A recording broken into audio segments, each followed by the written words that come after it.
En una jornada como la de hoy, además, ¿no, Víctor? Porque están pasando tantas cosas. Vamos a recibir a José Vasco de Mendiguren, empresario textil, ex ministro de Producción, hombre cercano a Sergio Massa. ¿Qué tal? José, Andrea Recupero, Víctor Mastrangelo, Walter Pedraza, los saludan en la 530. ¿Qué tal? ¿Cómo andan? Buenas noches. Buenas noches. Bueno, muchas gracias por atendernos. Por supuesto, vamos a arrancar por lo que más nos importa, ¿no? Que es lo que está sucediendo con la economía en este momento, ¿no? Hay muchas cosas importantes para conversar, pero el ambiente, el clima económico de la Argentina ya estaba y está muy complicado, continúa muy complicado, con un acuerdo que se demora con el Fondo Monetario Internacional para seguir endeudándonos, ¿no? Y sostener esta alquimia que está llevando adelante el presidente Javier Milei, y un mundo, ¿no?, muy convulsionado, hoy sobre todo con señales en los mercados mundiales a partir de los aranceles que fijó Donald Trump. ¿Qué evaluación, qué balance, qué reflexión tiene usted, José, de estos temas? Bueno, como vos bien dijiste, acá hay dos temas separados, ¿no? Primero el nuestro, al cual después le agregás esta crisis internacional. En lo nuestro, bueno, estamos por un camino que por supuesto yo como una persona de la producción no comparto en lo más mínimo. Fíjate que todas las medidas que se tomaron desde que asumió el gobierno tienen que ver con el área de la especulación financiera. Desde el momento que vos ponés de ministro de Economía a un trader, ni siquiera un economista, está claro que jugaste por la solución de la especulación financiera, como único remedio, como única acción para mejorar el nivel de actividad. Y cero intención por mejorar los ingresos genuinos de la Argentina, que es la producción. Es terrible, no existió la palabra industria, no existió la palabra producción, y Argentina lo que tiene es un grave crisis de ingresos, porque tiene una economía muy primarizada. Hoy nosotros no, el sector agrícola no alimenta a los humanos del mundo, alimenta a los animales del mundo. Exportamos el trigo a granel, exportamos el maíz a granel, exportamos la soja a granel, no la exportamos transformada en proteína. Entonces, con ese modelo primarizado, que es lo que nosotros intentamos cambiar, bueno, mientras que este gobierno lo profundiza, no hay solución para los 45 millones de argentinos. Entonces esto estaba totalmente ignorado. Entonces hablamos todo el día de cambiar los bonos, del Fondo Monetario nuevamente como salida de la crisis, y nunca hablas de la capacidad de repago que puede tener la Argentina si no produce. Es decir, la producción es como el árbol. Las especulaciones financieras ni siquiera son la sombra. Sin embargo, acá te enamorás de la sombra, regás la sombra y se te seca el árbol. No hay producción, no hay generación de riqueza. Entonces, ninguna deuda es pagable con este nivel de producción.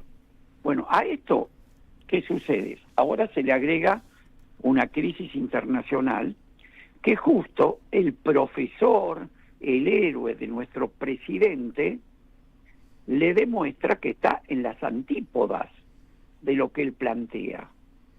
Lo que está diciendo Donald Trump, primero la economía americana, primero el empleo de los trabajadores americanos, y contra eso, fíjate, el terremoto que causó en el mundo. Nosotros, con Milei y su equipo, cuando el mundo ahora se va a proteger para no recibir la crisis, por ejemplo, China, el sudeste asiático, ¿qué va a hacer con su producción que no va a poder colocar en Estados Unidos? Va a salir a regalarla al mundo, o va a salir, quiere decir que en un momento como estos, ¿qué le propone Milei? Mándame todo, que yo lo recibo, que yo no te voy a poner ningún impedimento. Quiere decir que en el corto tiempo la producción argentina corre un riesgo enorme de ser atacada por estos saldos exportables que el mundo va a tener. Entonces, bueno, nosotros creo que necesitamos, lo que estamos haciendo, la unidad del campo nacional, salir urgente con las propuestas que sabemos que son las que necesita la Argentina, porque esto que el gobierno plantea no es novedoso, no es nuevo, ya se hizo con Martínez Dios, bueno, se hizo con el tratado Roca-Rusiman en la década del 30, ¿no? Con Inglaterra. Lo mismo se hizo con Martínez Dios, lo mismo se hace con Cavallo, lo mismo se hace con Macri, el mismo Caputo y compañía, y hoy vuelven a repetir la misma experiencia, especular, a endeudarnos, ahogando la producción.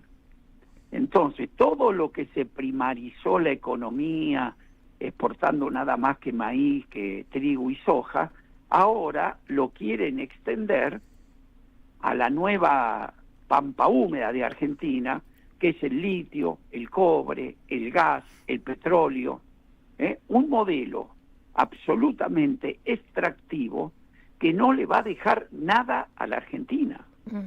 Y esta es la pelea que tenemos que dar hoy, ¿no?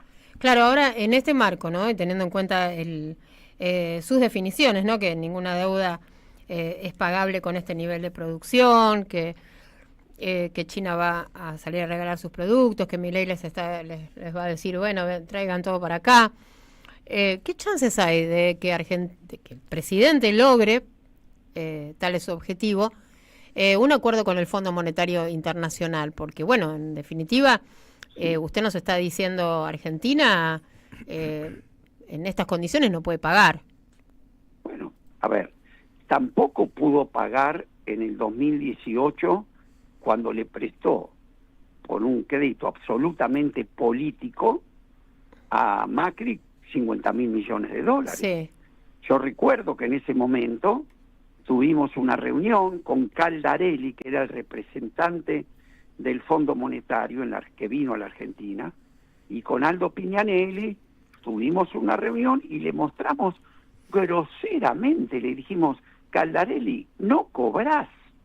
Es imposible que este nivel de deuda, con el nivel de vencimiento que tiene, más las otras deudas que ya Argentina tiene contraídas, y por otro lado, el nivel de ingresos, es imposible que cobres. ¿Qué nos dijo? Reconoció. Después los echaron a todos los funcionarios del fondo. ¿Qué nos dijo? Ustedes nos pidieron un plan de estabilización y no un plan de crecimiento. ¿Te imaginas lo ridículo de esto? Porque ¿cómo vas a estabilizar si no creces? Lo que te quiso decir es, sabemos que esto es así. ¿Qué hizo el Fondo Monetario? Después, a los 2 años, reconoció que hubo un error enorme en otorgamiento de ese crédito. Ahora, ¿qué sucede? Que el Fondo Monetario tiene inmunidad internacional para todos sus funcionarios. Quiere decir que aunque vos le demuestres que no cumplió con ninguno de los reglamentos del estatuto del fondo, no los podés atacar. Entonces, hoy es lo mismo. Ahora, hay que entender que el endeudamiento, someter a la Argentina a endeudamiento con el fondo, es condicionarle la medida de su política económica. ¿Por qué Néstor Kirchner canceló 100% de la deuda? Porque lo que no quería aceptar era que el fondo le pusiera su receta, que siempre va en contra de permitir el desarrollo de la Argentina. Porque el mundo desarrollado, a la Argentina la quiere, proveedora de materias primas y recursos naturales. El valor agregado lo quiere hacer en Inglaterra, en Estados Unidos, en los países desarrollados. Entonces no quieren que vos salgas de ese modelo, aunque ese modelo te lleva a la pobreza que tenemos, a nivel de deuda que tenemos. Entonces la deuda es parte de la estrategia para que Argentina no se desarrolle. ¿Qué tal, de Mendiguren? Víctor Mastrangelo lo saluda. ¿Cómo están? Muy bien, le quiero hacer una pregunta. Usted que es un gran conocedor del mundo productivo y del mundo industrial y de cómo se mueven las grandes empresas. Hoy las grandes empresas industriales, en una economía tan financiarizada como es no solamente la de la Argentina, sino la de buena parte del mundo, ¿el negocio principal de las industrias hoy es fabricar bienes y comercializarlos o vender y recomprar sus propias acciones? No, yo creo que el industrial argentino, yo creo que no está defendiendo esto. ¿Por qué? Vamos a un ejemplo concreto con la ley Righi. ¿Qué es esa ley de promoción de las grandes inversiones? Es lo contrario a lo que nosotros proponíamos. ¿Qué quiere decir? Si uno tiene una ventaja comparativa, como es tener litio, como es tener gas, el segundo yacimiento del mundo más grande, tener petróleo, ¿qué hacen los países que tienen eso? Utilizan eso para desarrollar su economía. Manejan tecnologías, los bienes de capital que utiliza esa industria. Y ahí tiene dos ejemplos muy claros en el mundo. Gas en abundancia tiene Nigeria y gas en abundancia tiene Noruega. Correcto. ¿Qué hizo Noruega? Lo que yo le estoy diciendo, lo que nosotros proponemos. A partir del gas, promover los desarrollos de los proveedores locales, la petroquímica, la planta de fertilizantes, ¿correcto? Que derrame internamente. ¿Qué hizo Nigeria? Bueno, Nigeria hizo un Righi, le dio todas las ventajas a los inversores, que se lleven la plata, que no tengan que desarrollar los proveedores locales, que en caso de conflictos jurídicos litiguen directamente en Washington, no en nuestros tribunales, que no tengan que liquidar ni traer las divisas que genera esa producción, lo eximiste de retenciones por 30 años, le bajaste 10 puntos el impuesto a las ganancias. ¿Qué quiere decir? Que cuando vos pasás, digamos, la zaranda de qué le queda a la Argentina, no le queda nada. Entonces, este es un problema estratégico muy grande que hoy nosotros tenemos que discutir, ¿no? De cómo derrama internamente esta enorme ventaja de tener, por ejemplo, el segundo yacimiento de gas del mundo, tener las reservas de litio más importantes del mundo, ahora tener la proteína, que es crisis en el mundo. Entonces, hoy, producto de la crisis y a dónde nos quieren llevar los intereses de llevarse el litio, porque el mundo quiere nuestro litio, no nuestras baterías. Quiere nuestro gas a granel, no los fertilizantes que podamos hacer en un polo petroquímico por las ventajas de tener un gas en abundancia y barato. Este es el debate de fondo, ¿no? Que creo que hoy tenemos que dar. Correcto. De Mendiguren, le hago otra consulta. La mayoría de los países en el mundo, incluyendo a Brasil, nuestro vecino más cercano como potencia industrial, además de barreras arancelarias, lo que están haciendo para sostener la competitividad de sus economías es devaluar. ¿La economía argentina, con el valor de este dólar, es competitiva? ¿Puede seguir subsistiendo así la industria? Pero lo que sucede para mí, que no lo hago por un tema subjetivo, lo veo por valores. Cuando este gobierno asumió, determinó que el valor de equilibrio del dólar era 800 pesos, ¿correcto? ¿Qué hizo en el año y pico que pasó? No lo ajustó y ese valor que significaba 800 pesos, hoy sería casi 2.000. Entonces quiere decir que ellos mismos reconocieron, o tienen que reconocer, si uno pone la inflación y pone el ajuste del dólar oficial, que objetivamente hay un retraso. Ahora, ¿qué es lo peor? Que hacia adelante no es que se va a corregir, se va a incrementar, porque le dicen, vamos a ajustar al 1 con una inflación del 6, del 5, del 4% mensual. Entonces, pero además hoy, ¿qué está haciendo el mundo para defenderse de la competitividad que le está planteando Trump? Bueno, ajustando sus monedas, pero al revés de lo que hacemos nosotros. Nosotros nos revaluamos con respecto al dólar. Bien, y usted decía recién ahora, que hay que... Sí. Ahora, fíjese también que dice el gobierno, entre todas sus confusiones, el salario en dólares en la Argentina se recupera. Sí. A un trabajador argentino lo que le interesa en su salario es el poder adquisitivo de ese salario en el país. Si a mí me retrasa el dólar y me dice, tiene un salario de $800, pero en términos de poder adquisitivo para ir a comprar al supermercado, perdí 40%. Entonces no hay ninguna referencia, porque yo no pago en dólares el supermercado, lo pago en pesos. Entonces yo puedo tener un salario nominal en dólares alto, pero en términos de poder adquisitivo un desastre. Totalmente. Es lo que está sucediendo. Con respecto al tema de la industria hoy, ¿sí? Si usted tuviera que definirlo, ¿en qué situación se encuentra la industria argentina? O sea, ahora estamos en el cimbronazo y veremos cómo evoluciona, ¿no? Por el diagnóstico que usted nos está dejando, no es nada favorable, pero ¿en qué punto recibe la crisis la industria después de 1 año y 3 meses, ¿no? de Javier Milei? Y 4 meses, perdón. Claro, cuando uno habla de industria hay que hablar de sectores, ¿no?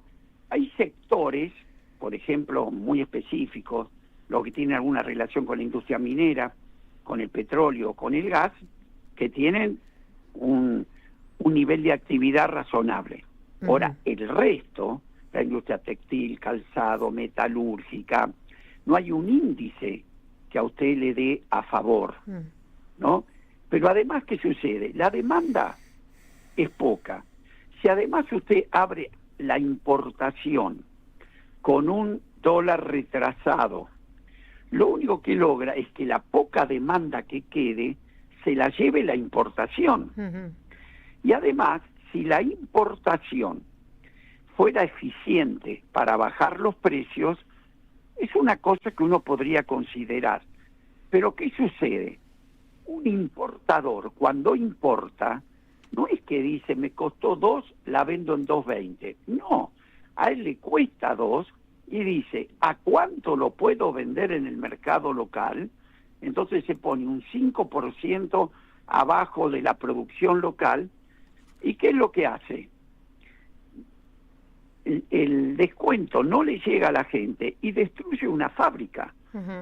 Entonces, reemplaza a una fábrica con 100 operarios por un importador con una mesa y 2 teléfonos. Ahora esto, en el mediano y largo plazo, como pasó en la década del 90, se va viendo con el tiempo cómo se destruye el empleo. Y un comprador, ¿qué le dicen ellos? Van a comprar productos más baratos. Primero, no es cierto. Y segundo, un trabajador primero tiene que cobrar un salario para después gastarlo.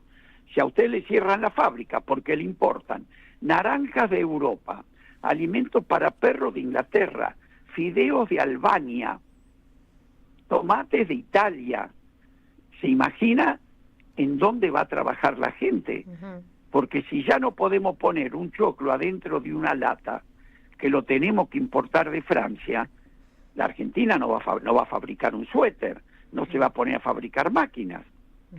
Entonces esto ya lo vimos, no es novedad. Claro, pero usted decía antes que bueno, que todas estas cuestiones tienen que estar en debate o hay que abrir el debate, pero suena como imposible, ¿no? Abrir un debate con el gobierno, con el ministro de Economía, digamos, con el elenco que hoy está, claro. Entonces, es verdad, pero bueno, pero también nosotros tenemos nuestro... ¿cuáles son los ámbitos de debate? O sea, ¿cuáles son los canales de diálogo de la industria con este gobierno? Muy pocos, no escucha. Bueno, la Unión Industrial Argentina soportó que el presidente, el día de la industria, en la casa de los industriales, le dijera que los industriales venden de lo que le sacaron al campo. Y lo aplaudieron. Entonces creo que muchos industriales le venden la soga al que los ahorca.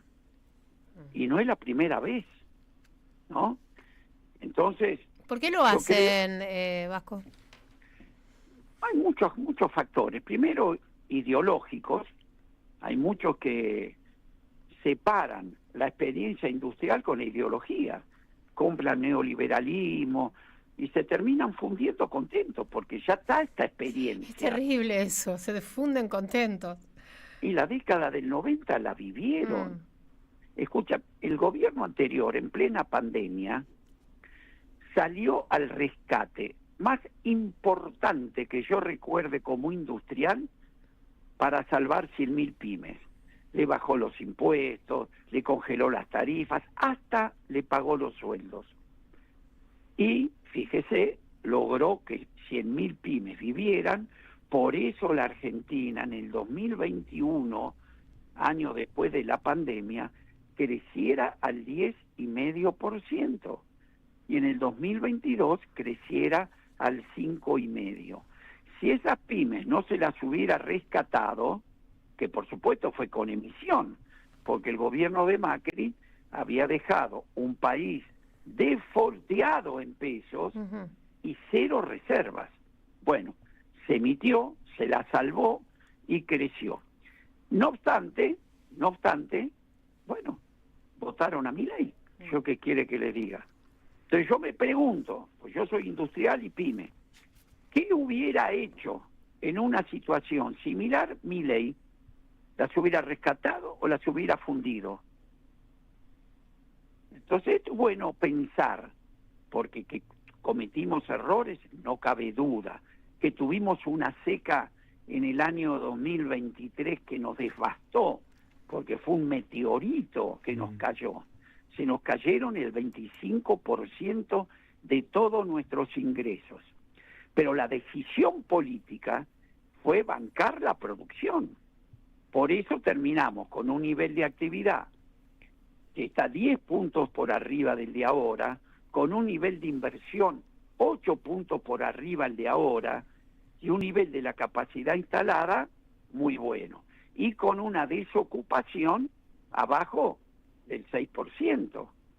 Si bien es cierto que aquel que trabajaba no le alcanzaba la plata, pero estaba trabajando. Hoy tenemos el peligro que no solo no te alcance la plata, sino que estés desocupado. Que te quedes sin laburo.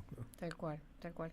De Mendiguren, el gobernador Kicillof anunció que desdobla las elecciones bonaerenses. ¿Qué opina? Bueno, me acabo de enterar. Yo espero que, bueno, tomada la medida, tengamos la inteligencia de construir la unidad. Es muy importante hoy. La prioridad es la unidad, porque la oportunidad de la Argentina hacia adelante es muy buena. Con nosotros divididos nos va a costar mucho llegar a la gente para darles estas novedades de que el camino es otro.